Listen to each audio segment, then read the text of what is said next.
बिस्मिल्लाहिर्रहमानिर्रहीम। अल्लाह अल्लाह तेरी इबादत करते हैं और तेरे से ही कामयाबी और इज्जत मांगते हैं। मेरे मेलसी के बाशऊर शहरियों, मैं सबसे पहले तो औरंगजेब खान आपको और ताहिर इकबाल आप दोनों को इस शानदार जलसे में जो आपने लोगों को इकट्ठा किया, मैं आपको खिराज तहसीन पेश करता हूं।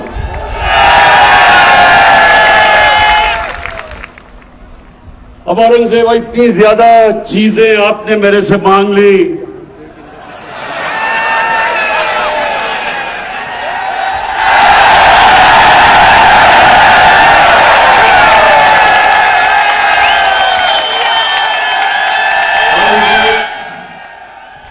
और जहां से लगता है कि जो 74 साल में काम नहीं हुए वो 1 साल में ही आप करवाना चाहते हैं।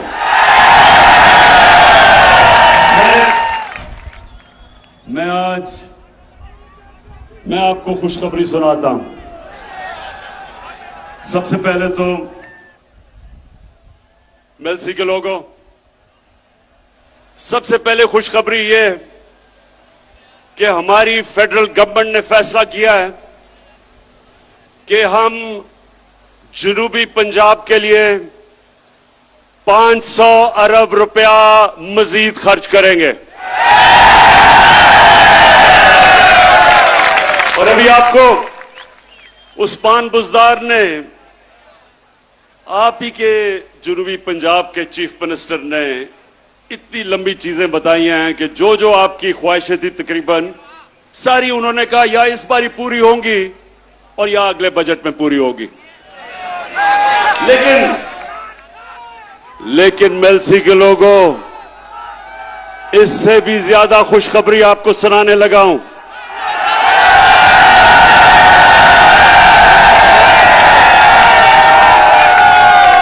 हमने फैसला किया है कि हम नेशनल असेंबली में साउथ पंजाब की कॉन्स्टिट्यूशनल अमेंडमेंट रख देंगे कि साउथ पंजाब का सूबा बनना चाहिए।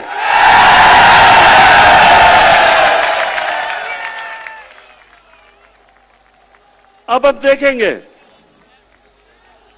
कि क्या ये पीपल्स पार्टी और नून लीग, आप तो बड़ी देर से लोगों को वादा कर रहे हैं जनूबी पंजाब का, क्या आप हमारी हिमायत करेंगे या नहीं, अब आपके सामने आ जाएगा।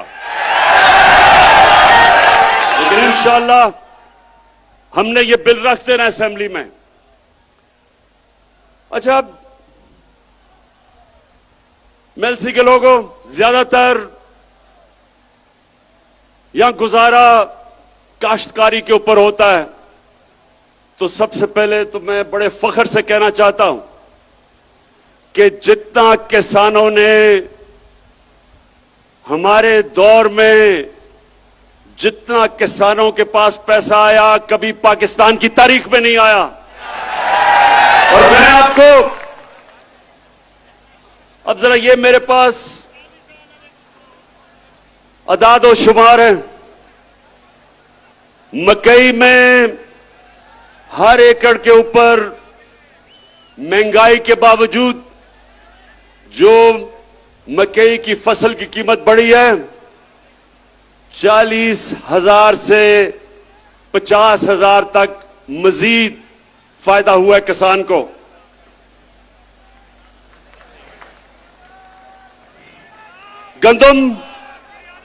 गंदम के अंदर जो हमने 50% हमारे दौर में गंदम की सपोर्ट प्राइस बढ़ाई, जो किसान की जेब में आया हर एकड़ में वो 25,000 से 30,000 रुपया। उसके बाद कपास की कीमत दुगनी हो गई है। कपास की कीमत अब दुगनी किसान को मिल रही है और उसकी वजह से 1 एकड़ के ऊपर कपास में 70,000 से 80,000 रुपए तक मेरे किसान को फायदा हुआ है।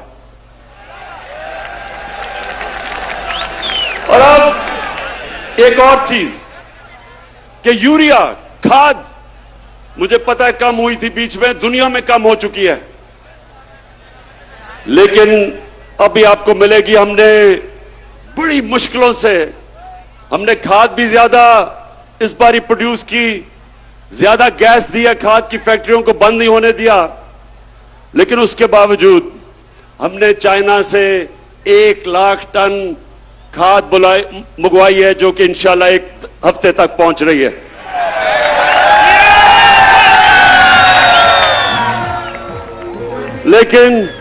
लेकिन अब किसानों, जितने भी किसान हो, एक चीज समझ जाओ कि आज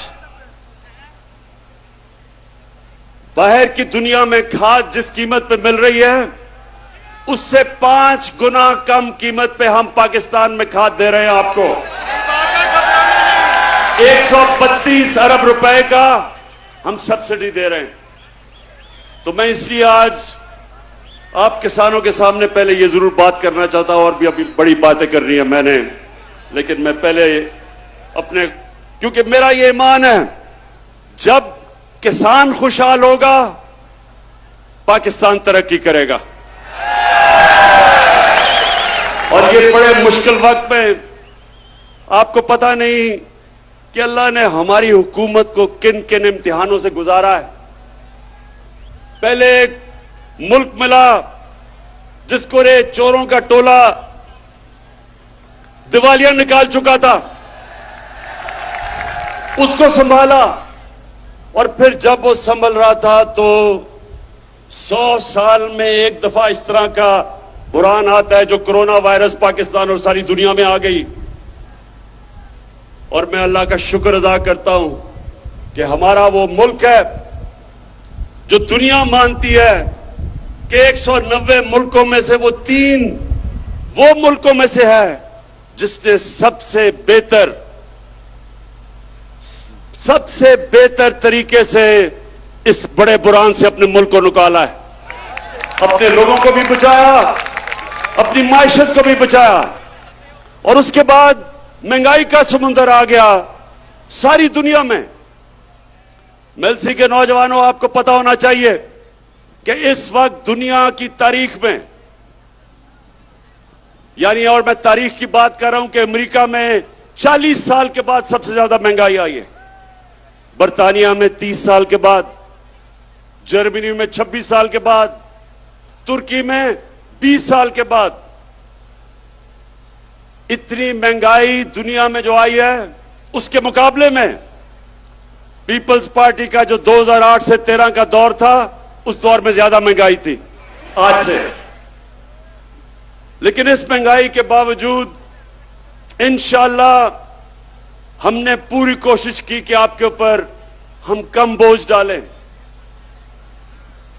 और अल्लाह का करम है कि हमारी पाकिस्तान की तारीख में सबसे ज्यादा टैक्स इकट्ठा किया गया, और उसकी वजह से मैंने 10 रुपए कम किया पेट्रोल और डीजल,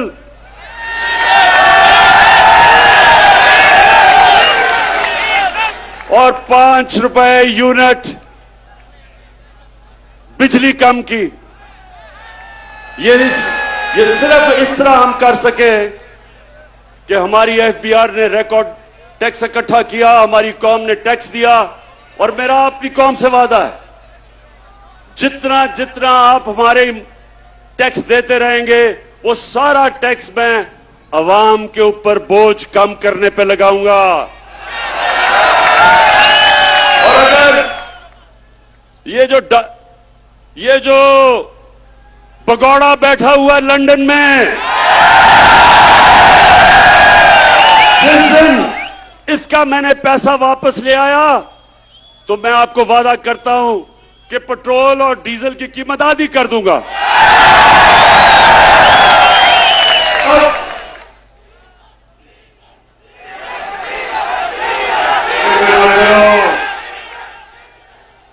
अभी फजलू डीजल पे भी मैं आ रहा हूं।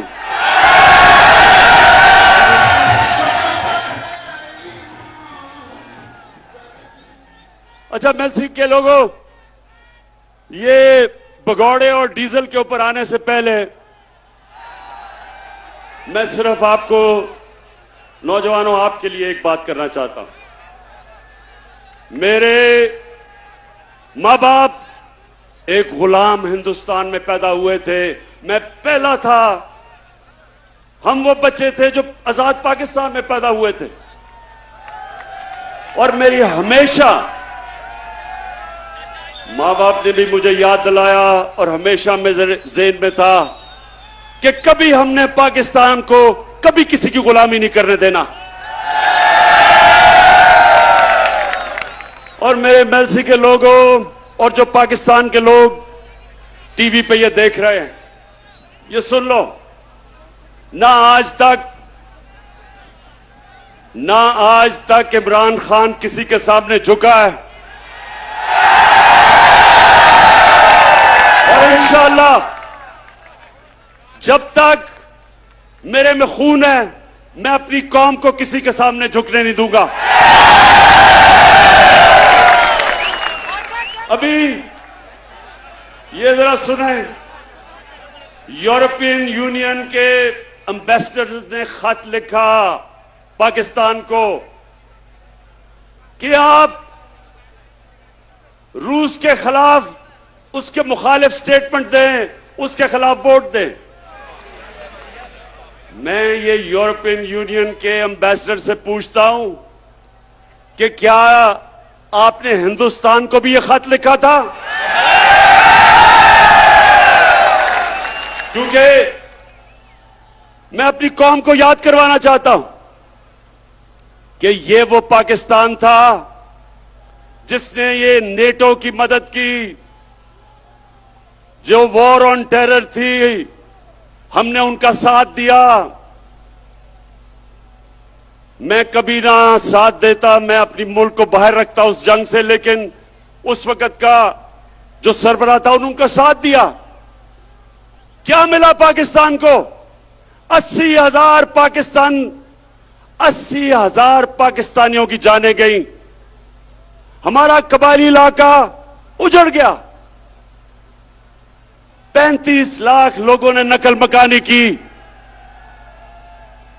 हमारे मुल्क को 100 अरब डॉलर से ज्यादा नुकसान हुआ। तो क्या मैं अपने यूरोपियन यूनियन के एम्बेसडर से पूछता हूं कि आपने क्या हमारा शुक्रिया अदा किया? क्या आपने कहा कि हां आपने हमारी मदद की थी, हमारी जंग में आपने हमें अप्रिशिएट किया? सारे नेटो के मिला के 10% भी लोग नहीं थे जो इस जंग में मरे, हमारे मुकाबले में जो 80,000 पाकिस्तानियों की कुर्बानी दी गई। तो मैं उनसे आज ये पूछता हूं कि बजाय आपने, जब हमने आपके साथ खड़े हुए थे, बजाय आप हमारा कम से कम शुक्रिया अदा करते, ऐसे आप में से लोग थे जिन्होंने अफगानिस्तान में जो जंग हारी आपने, वो पाकिस्तान को जिम्मेदार ठहराया था। शुक्र करना तो दूर की बात है। और दूसरा, जब कश्मीर में हिंदुस्तान ने इंटरनेशनल कानून तोड़ा, यूनाइटेड नेशंस की सिक्योरिटी काउंसिल की रेजोल्यूशंस की खिलाफ वर्जी करते हुए जो कश्मीर का स्टेटस खत्म किया, क्या आप में से किसी ने हिंदुस्तान से कोई राब्ता तोड़ा, कोई उनकी तनकीद की, कोई तिजारत बंद की? तो हम आपके सामने क्या हैं? क्या हम कोई गुलाम हैं कि जो आप कहेंगे हम कर लें? और मैं मेलसी के लोगों, मैं आपको बताऊं कि इनको ये गलत आदतें पड़ी किधर से हैं। 2008 और 2018 के दरमियान में 400 ड्रोन अटैक हुए पाकिस्तान के ऊपर। जब जरदारी मुल्क की बड़ी बीमारी,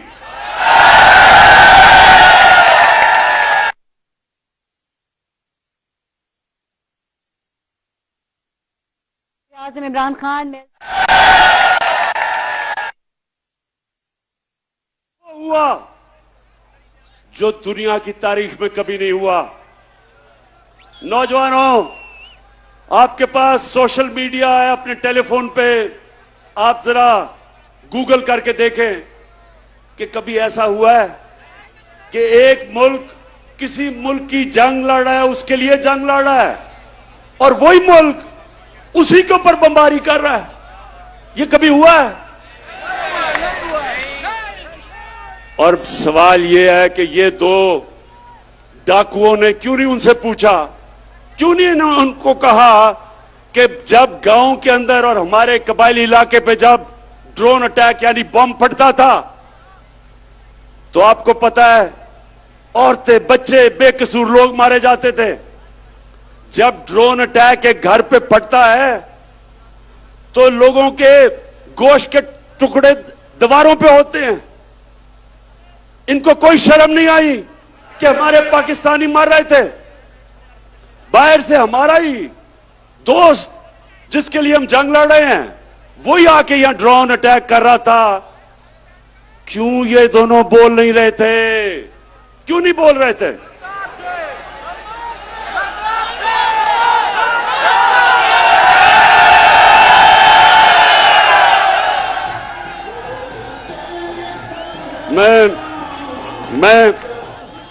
मैं आपको बताता हूं कि ये दो डाकू क्यों नहीं बोल रहे थे, क्योंकि इनके चोरी इस मुल्क से जो पैसा लूट के इन्होंने बाहर के मुल्कों में और बैंकों में और बड़े बड़े महल्लात लिए हुए थे, इनको डर था कि जिस दिन ये कहेंगे कि सर ये क्या कर रहे हैं आप, ये ना करें, वो इनकी प्रॉपर्टी जब्त कर लेंगे। आज रूसियों की जो उनकी मगरब में असासे हैं वो जब्त कर रहे हैं। इनको भी वही डर लगा हुआ था। तो ये पैसे के बुत की पूजा करने वाले चुप करके तमाशा देखते रहे और हमारे लोगों का खून होता रहा। बेकसूर लोग बेचारे कबायली इलाके में उनके बच्चे मरे, और वो जिसके खानदान में लोग मरते थे वो हमारे खिलाफ हमले करते थे, बदला हमारे पे लेते थे, क्योंकि उनको पता था कि हमारी इजाजत से ये ड्रोन अटैक्स अपने मुल्क पे हो रहे हैं। आप बताएं, जब से इमरान खान वजीर आजम बना कोई ड्रोन अटैक हुआ है? ना ही हुआ। और मैं आज अब सबके सामने कहता हूं कि कभी किसी ने कोशिश की ड्रोन अटैक करने की, मैं पाकिस्तान की एयरफोर्स को कहूंगा कि वो ड्रोन को नीचे गिरा दे। इसलिए कि ये कानून की खिलाफ वर्जी है। कोई दुनिया में कानून इजाजत नहीं देता कि आप किसी के मुल्क में आके अटैक करके और लोग मार दें। अंग्रेजी में कहते हैं जज, ज्यूरी, एक्सिक्यूशनर। ये किसी कानून के अंदर नहीं है, ये जंगल के कानून के अंदर है।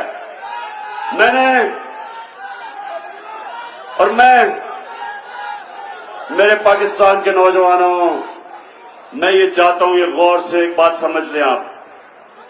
कभी भी कोई कौम अजीम कौम नहीं बनी जो दूसरों के सामने झुकती है। सिर्फ खुददार कौमें अजीम कौम बनती है। जो किसी से भीख मांग के गुजारा करती है कौम, वो ऐसे ही है जैसे कि अगर मैं वसाखियां पकड़ लूं, अपनी टांगों पे जोर ना डालूं, मेरी टांगें कमजोर हो जाएंगी। इसी तरह मुल्क कमजोर हो जाते हैं जो अपने पैर पे नहीं खड़े होते। हम कोई किसी से दुश्मनी नहीं चाहते, हम सबसे दोस्ती चाहते हैं। हमारी रूस से भी दोस्ती है, हमारी अमेरिका से भी दोस्ती है, हमारी चाइना से भी दोस्ती है, यूरोप से भी है। हम किसी कैंप में नहीं हैं, लेकिन क्योंकि हम न्यूट्रल हैं।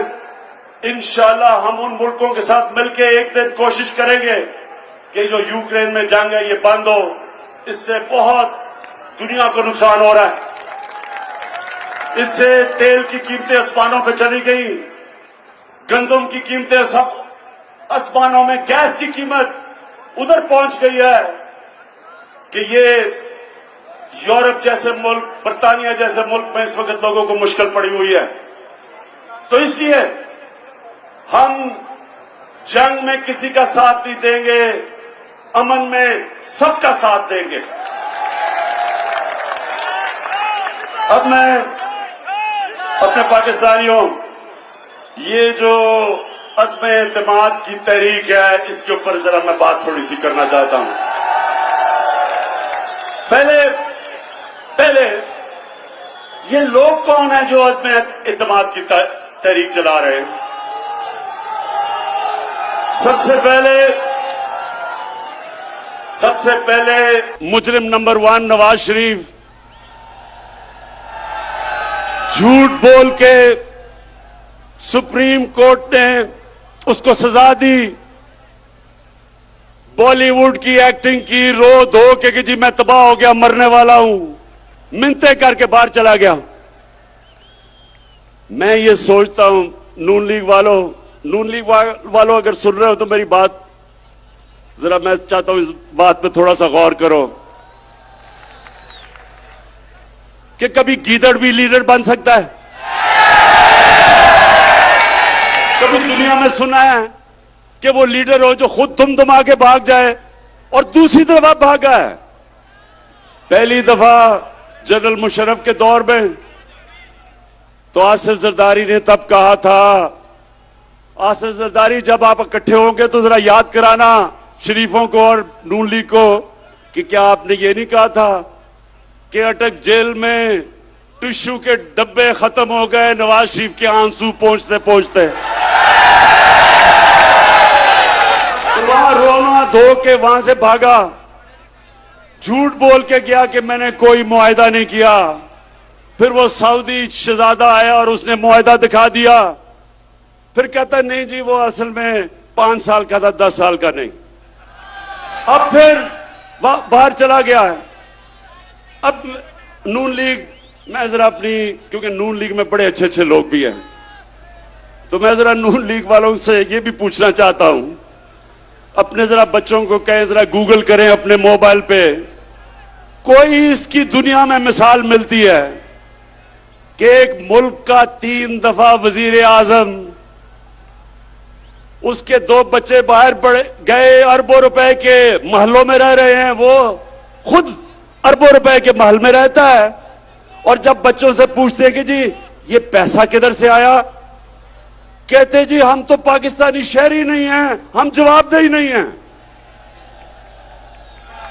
यानी 3 दफा मुल्क का सदर, प्राइम मिनिस्टर, इसका मतलब कि वो फिर ये सिर्फ पाकिस्तान को लूटने के लिए आते हैं, पैसा चोरी करके बाहर, छुट्टियां बाहर, ईद बाहर, घर बाहर, शॉपिंग बाहर, और पाकिस्तान सिर्फ लूटने के लिए रखा हुआ है। ये है नंबर 1 जो चाहता है आदमी इत्तेमाद की तहरीक हो, इसलिए कि वो चाहता है कि फिर से उसको याद आ रहा है कि कैसे उन्होंने मजे मजे से पाकिस्तान को पिछले 30 साल में लूटा है। दूसरा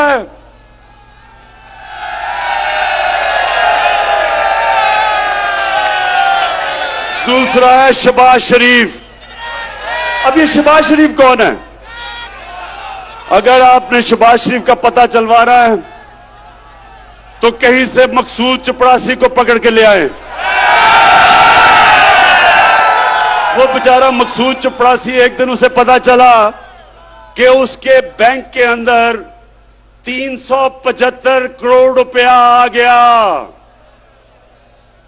ये इसी तरह ही था कि हुदैबा पेपर मिल में लंदन में काजी फैमिली बैठी थी आज से 20-25 साल पहले, क्योंकि इन्होंने तो पुरानी चोरी शुरू की हुई है ना, तो उनको पता चला कि उनके बैंकों में लाखों पाउंड आ गए।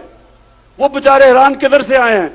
पता चला यहां से चोरी का पैसा पहले उधर भेजा और उधर से रेमिटेंस दिखा के पैसा पाकिस्तान ले आए।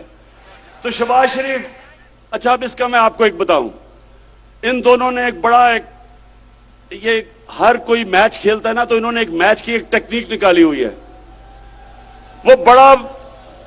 वो भगौड़ा जो उधर बैठा है, वो और उसकी बेटी, वो फौज को बुरा भला कहते हैं, और शहबाज शरीफ जो भी उसको बूट नजर आता है पॉलिश करना शुरू कर देता है। लेकिन शहबाज शरीफ, ये वो जमाना बदल गया है। ये वो जनरल जिलानी का जमाना नहीं, जब उसके घर पे सरिया लगाते लगाते अब वजीर आला बना और फिर अरबोपति बन गए। जमाना बदल चुका है। आपको शहबाज शरीफ जो मर्जी आप कर लें, आपको जवाब देना पड़ेगा कि 16 अरब 1600 करोड़ रुपया आपके नौकरों के अकाउंट में कैसे आया।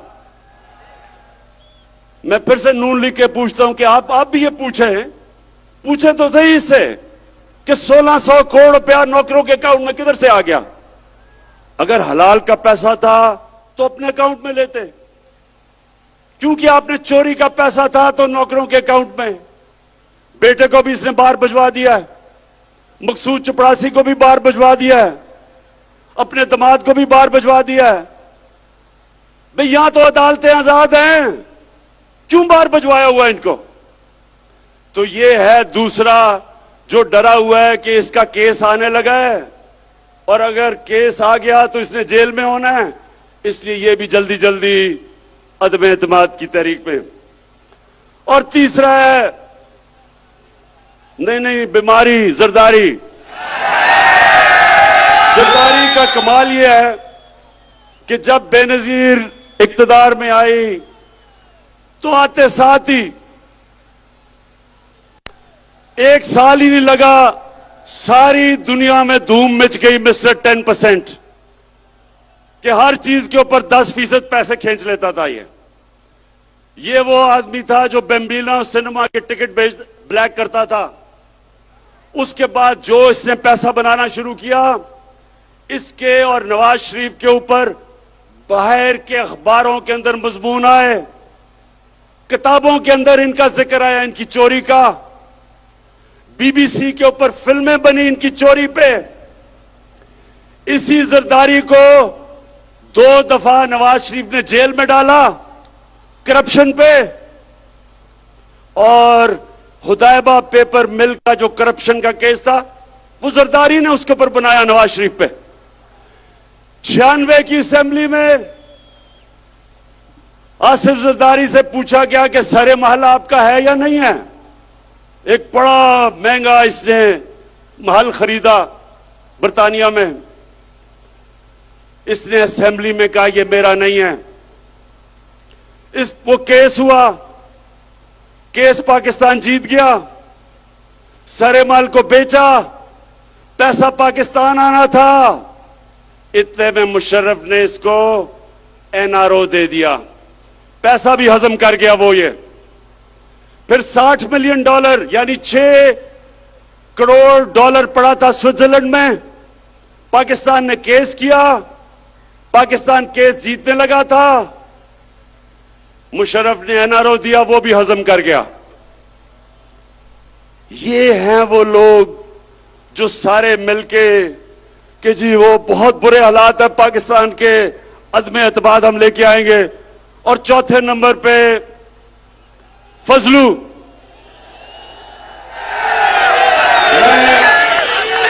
मैं इसको कभी मौलाना नहीं कहूंगा, क्योंकि मौलाना, हम अदब से मौलाना को कहते हैं।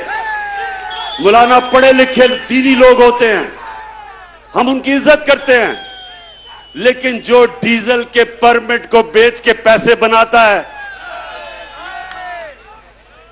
और